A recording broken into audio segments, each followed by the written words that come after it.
Ang gulo natin ngayong araw na pilit nating aayusin. Nasa tiyempo, sabay-sabay sa steps at tamang blocking. O, di ba?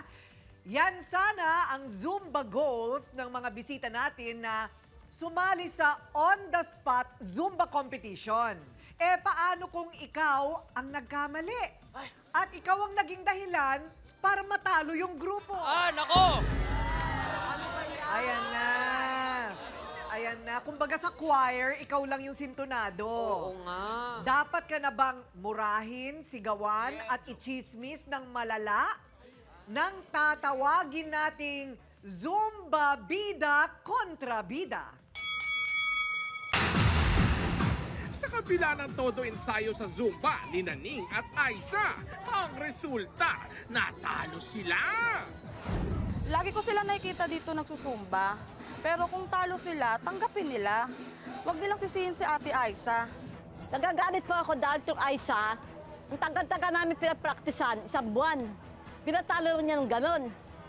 Kami pakaliwa, siya pakanan. Hindi niya alam kung ano gagawin niya. Pasahan ng sisi, ini-mini, sino nga ba talaga ang may mali? At siya na nga ang sinisi sa pagkatalo nila sa on-the-spot Zumba competition. Aisa, humarap ka na.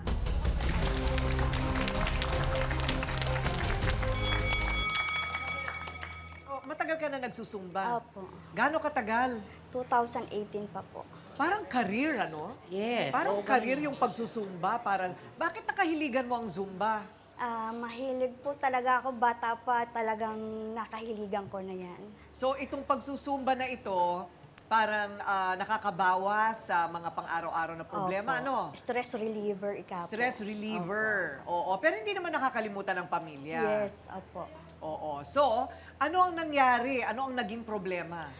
Bale, sumali po kami sa OTS, on the spot event ng Zumba. So, natalo kami. Sinisi ako dahil ako raw ay nagkamali at pinagmumura ko na kung ano-ano sinabi sa akin na Ate Aisa, magkano po ba dapat ang cash prize? 5,000 po yun, pero natuwa po yung organizer, kaya naging po 10,000. At ilan po kayo maghahati-hati kung sakali? Mga 10 po. Malaki-laki din. So, tig-1,000. Opo. Malaki din, ano? Opo. Okay. So, pero natalo kayo. Opo, dahil sinisi ako. Ako raw may kasalanan kasi, kaya kung di raw kami nagkamali, hindi raw kami matatalo. At pinagmumura niya ako, tapos tinawag pa akong